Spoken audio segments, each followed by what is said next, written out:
Are you against passport bros, or? I understand the fundamentals of it for those who have done everything in life to make sure they are a man, but if you're not a man, I don't think you deserve that, honestly. If you don't have your life together, what makes you think you know how to appreciate a traditional wife? If some other guy who's living here who's never had an idea of what a male figure is in his life, he's going based off of whatever little content he picks from the internet, he's saying, well, I want a traditional wife, but therefore he doesn't even have like a credit score. There was no objection to what she was talking about. Now, it could have been that they thought about it, but they didn't say it. And there's a little bit of subtle racism in that. What? And I'm going to tell you. Levy these type of claims on her name and not really substantiate why you say there is subtle racism to that, because she's describing what the passport bros actually are. You're the one that put the race in it. You brought race into it. She never said anything about race. The passport bros aren't just black. I know in certain people's bubbles they think that, but it's not.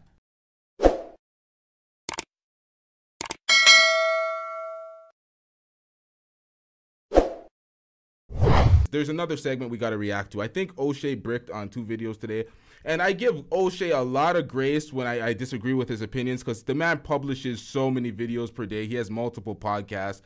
You're going to slip up on an opinion once in a while, but let's get into this. This is Angela Knight, friend of the show. Shout out to Angela Knight. Angela Knight was on the Whatever podcast. They brought up this, they resurrected this clip because apparently this is going viral. And she's speaking about the passport bros. Now, he assumed the position of passport bros is generally black. So he assumed the fact that she was talking about black men when she was speaking about passport bros. And this is where niggas got to get out of their own bubbles. This is where they got to get out of their own bubbles. Passport bros is all sorts of men. Black men are most opulent, more flashy with it, most visible, but passport bros is every race of men. If you go on YouTube and you search and you watch passport bros videos, you're going to see white men, you're going to see a lot of Asian men, and you're going to see a lot of black men. Shout out to Francois with the $2 super chat. I'm getting rich. Francois says, nah, I'm white like Colgate toothpaste. Did someone call you black or something?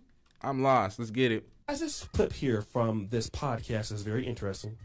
It comes from an Asian young woman who is pretty much talking about passport bros.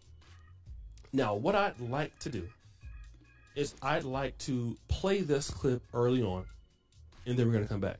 I deserve to have a traditional wife. They want to go be a passport bro. And I'm like, bro, you're fat, you're broke, you don't deserve a traditional wife. You need to level up. The same way they want a traditional girl. The girl, she's going to be way more traditional back in my country. So trust me, she's not marrying you for love, she's marrying for your green card. So...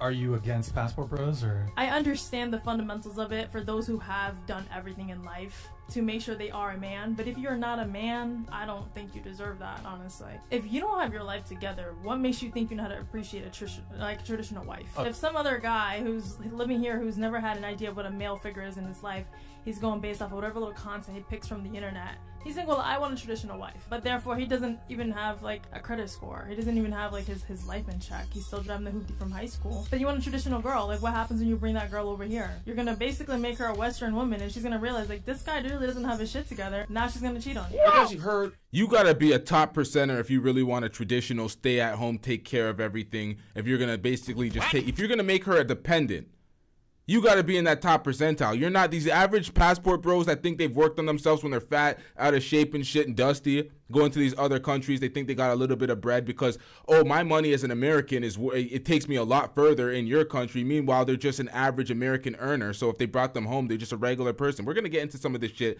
We're going to cover some of these things. But we're in a different era, man. You got to be a baller if you're trying to facilitate a traditional house and lifestyle. We're in a different era. Get over it. Whoa! LeBron James has enough money to facilitate that traditional lifestyle for his woman. The average Joe ain't doing that. What she had to say. Now, let me just say this. Now, you still want women to have some traditional values, of course, but they're not going to be a stay-at-home do nothing or a stay-at-home take care of the home type shit. And then these guys don't even want to pay spousal support when it goes wrong. So you want a woman to drop her job completely, not earn, stay at home, do the traditional stuff, the traditional values, the cooking, the cleaning, the taking care of you, being peaceful when you're at home, being that nice submissive woman. You want to take her out of the work field, and then if the relationship doesn't work out, she's gone out of the workforce for 10 years, 15 years. Y'all don't want to pay no spousal support, and y'all are complaining to the government and X, Y, and Z. It's like, you know how hard it is to take yourself out of the workforce for that period of time and then just reinstate yourself in the workforce seamlessly? That's not feasible. So, y'all, people got to live. They got to take the good with the bad. Learn what you sign up for and live with it. Of course, there are a lot of brothers who do not fit the profile in which she's talking about. But it was interesting to hear an Asian woman talk about the passport bros who are black. What? Passport bros are a black group. Cap. There are no white passport bros. Cap. There are no Asian passport bros. Now, see, this is where O'Shea's caught in his bubble. There is indeed Asian passport bros, and there is indeed white passport bros. This is where we get stuck in the black bubble. Because I know O'Shea's pro-black, so he consumes a lot of black content, but that's the furthest thing from the truth. Those are black passport bros. And in her mind, you're fat or they are broke, and nobody is marrying you for you. They're marrying you for your money. And I'm not saying that every Asian woman feels that way. We know that they don't. But pretty much it is a temperature check for a lot of ladies, and this isn't the first time I've heard this from Asian ladies and non-blacks. It's pretty much how they would feel about certain elements of black men. And I'm going to just tell you what I honestly feel. Now, you're able to do whatever you want to do. But for me, for those brothers who live in Thailand, I've talked to them, and I've noticed there's a difference between me in Africa and them in Thailand. And the difference that I've noticed is that they feel like they will never fully be accepted over there, right? And at least in Africa, you have the opportunity of possibly blending in. Yeah, because you're black. If you're a black man going into Thailand, if you feel like you're never going to be fully accepted, it's like you're black in an Asian country. There's a great opportunity for a lot of ownership. I'm not saying it's not available in Thailand, but you're just not them. And also, every black man is not fat or broke to passport bro. I get it. But it just kind of lets you know what she's trying to say about black men. She never prefaced the point that passport bros, or some of them are fat, or some of them are broke. And none of those people on that podcast tried to correct her, which for me meant, in that short clip that I saw, We don't care. Let me tell you. When he was describing or basically co-signing what Donovan Sharp said about American black women, he could have said some, but you let that label on most or all. Not all, but most, majority. So I don't know about this, man. This take is, he's reaching here. oh, there was no objection to what she was talking about. Now, it could have been that they thought about it, but they didn't say it. And there's a little bit of subtle racism in that. What? And I'm going to tell you, Emotional. Now, shout out to Oshay Duke Jackson. I support Oshay Duke Jackson's content. I watch his show. This is a drop from Oshay. I'm getting... But this is reaching. This is reaching. Subtle racism. Listen, man, I live in one of the most diverse, multicultural cities on the planet. I know subtle racism. I see it a lot. A lot. This was not it. She was talking about the passport bros. There was no objection to what she was talking about. Now, it could have been that they thought about it, but they didn't say it. And there's a little bit of subtle racism in that. And I'm going to tell you what keeps me faithful to the black. Now he says this is subtle there's subtle racism in that. How is there subtle racism in that? You're going to have to explain that. You can't really levy these type of claims on her name and not really substantiate why you say there is subtle racism to that, because she's describing what the passport bros actually are. You're the one that put the race in it. You brought race into it. She never said anything about race. The passport bros aren't just black. I know in certain people's bubbles they think that, but it's not.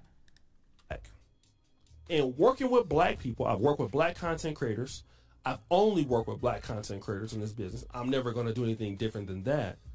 Is because nobody will ever be able to say about me or any of the black men of my ilk that we dare leave the diaspora that we are from to go over to somebody else who is a non-black or non-African and pursuing their women. My message to her is keep them. Like, what do we need yours for? I remember even being in Poland. I was in Poland for 6 years. So many brothers used to hit me up. You know, we have a lot of brothers who are sellouts. And, of course, they were always emailing me. What's going on with the white queens over there, brother? Trying to come over there and play in the snow, brother. And I would respond like, I don't know what you're talking about. What are you even talking about? Like, I live here. Yes, I go to school. See, this is why I don't say I'm a pro-black. I already said pro-black. What the hell was that? Is an arbitrary saying. It's too ambiguous. There's no set criteria. Everybody has their own definition of what a pro-black is. I don't say I'm a pro-black or a pro-black. I'm in the pro-black community. Just because I'm with a black woman doesn't mean I'm saying everybody needs to be race loyal like that. People can do what the fuck they want to do. We're in the free world. Interracial date. Do what you want to do.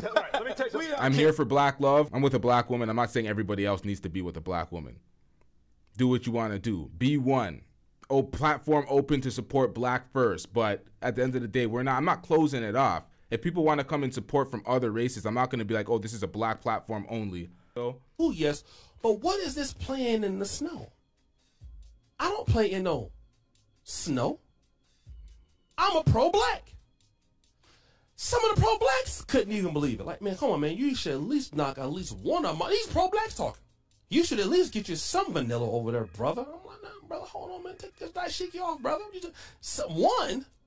But my response to them, whoever asked me, and even Polish people that want to know, like, why I wasn't dating, most Africans love, or black people love dating white women. I said, because these women are for you. They not for me. Those women belong to your community. You keep them. If I date somebody over here, I'll go get me somebody black. If I'm going to do some cheek clapping over here, it's going to be somebody black. You keep your women. They belong to you. But we have a large group of brothers in Thailand pursuing these women. Was in Black America? Now, I'm not going to say I wouldn't date somebody outside of the African American community, because I have. But I'm not going outside. If I was in Black America, now I'm not going to say I wouldn't date somebody outside of the African American community, because I have, but I'm not going outside the diaspora. I'll get me an African American. I can get me a Caribbean. I can get me one of these nice looking Ugandans or Rwandese or whatever, Ethiopians. So, the world is open for your boy over here, okay? So for me, I don't need your chicks. Because I have a feeling, brothers, although I cannot prove it, I know everybody's not like that. That is how they tend to feel. And I don't even want to have that sort of animosity. I could deal with that better from somebody from the diaspora community. If you were Ghanaian or Nigerian or Ugandan or whatever, I can deal with that better. But after I can deal with that very well. That's nothing to deal with for me. But somebody of a whole other community talking about me like that, hell no. No, absolutely not. I got too much pride in my blackness, in my history, who I am. No. And I just wish I cannot tell black men what to do. But I just wish the brothers will really look at, firstly, developing your own business community where you would have the money to go ahead and train your women up in the way, like, I'm not trying to say, train, but lead your women in the black world, because our woman is just as beautiful as anybody else. We have over 1 billion to choose from in the black world. We got all if it's face, if it's top, if it's bottom, we got all of that. They can damn sure have some babies, so we ain't worried about that. And the sex drive, well, y'all already know how that goes, so we ain't got to worry about none of that. So we ain't missing no meals over here, bruh. There's a lot of cheek clapping going down over on the black side. It's been happening for years, all right? And the reason why I feel like this lady is talking like this, because it's been too many times where, unfortunately we have some of our brothers, they will deal with some of these Asian women or white women. Then some of you brothers will make them emboldened. See, when I hear stuff like this, I'm like, okay, so I worked with Angela Knight. A bunch of us have. And I fuck with Oshay, but I don't like that he's putting this racism shit on her with little to no evidence just because she described what the Passport Bros is doing. She was not coming for black men. She was talking about Passport Bros. And Oshay described it as Passport Bros as black men. Nah. We be caught in bubbles sometimes. Passport Bros is white men, Asian men, all sorts of men are Passport Bros. There's videos everywhere. This is why I did a shitty job in this moment, because I should have brought a bunch of clips and made a compilation of these other Passport Bros and these other dudes cooking Western women These other red pillars that are white, Asian, brown. They're everywhere. Shout out to John with the $5 super chat. I'm getting rich. Try every race. Don't limit yourself. They're all good. Women are beautiful, wonderful beings. And I'm a straight fuck boy. We all gonna be one race anyway. Say we all gonna be like them orange niggas from the future where we're all mixed together. Jesus Christ. But yeah, man.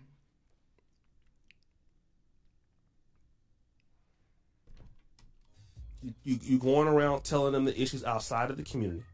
Now I got another Passport Bros show coming up. Passport Bros shitting on Canadians or Canadian women and the Canadian system itself. So I'm gonna add that there. They don't need to know it, but you're a simp, so you're gonna go tell them, you know, black women make fun of me.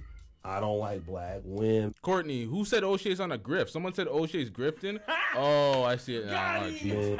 And you know, this, that, and the other. Then you out there sound like you're crazy and you're insane. So then when you go out there and do that, and so many of y'all be in their inbox, you know, oh, you're exotic and everything else. And so you go out there and you talk crazy like that, you make them feel better than what they should feel about themselves. So they go out there and they say, well, all y'all like over there are fat and all. And it's not the only time I've seen that. But that is what is going on in these streets. Now, shout out to Oshay. I don't agree with him in this video or the last video I reacted to, but I always say I give Oshay a lot of grace because he publishes so much content. When you're on all sorts of different podcasts, you have multiple platforms, you're putting out takes, there's going to be a bunch of misses. I think this was a brick. I think he put racism on Angela Knight. That's not cool. There was no evidence here to put that on her just because she made a statement about the Passport Bros. She was not talking about black men in specific. She was talking about Passport Bros. So I don't know about that. I think that was a reach. I think that was putting smut on her name that was unjust. This is not an O'Shea diss. This is just a disagreement. Nonetheless, let's get into this. Angela Knight being accused of being racist by O'Shea Duke Jackson, which I don't like that. I don't like that video. From what we've seen here, she was just cooking Passport Bros. So it's basically anybody that's not black make an opinion on anybody that can be black that's not favorable is seemed as racist. I don't like this assessment, and I don't like this character assassination that he put on Angela. So he didn't even say her name, but we know who she is. Life in check. He's still I don't like that. That wasn't it. You know people were mad at me for saying you allowed Angela to call Angry Man stupid. Like, oh, you allowed an Asian woman to call a black man stupid on your platform. I'm like, well, they were in an argument. He called. I'm like, what the hell? I'm like, whoa, y'all are tripping. It's like y'all just don't want me to have anybody that's outside of the race on the platform. When folks say shit like that, it's like, nigga, they're in an argument. He's calling her names. She's calling him names. It's like, what the hell? What more do you want from me? And people saying Angry Man ain't black, he Latino or something. It's like, if a man's stupid, he's stupid. I don't know, man. I get the historical racial context by trying to demean a black man's intelligence. I get that. But come on, man. We're in a different era. We're on panels where we have all sorts of different races on these panels in these shows. I think that was wrong to put such a heavy allegation on Angela like that.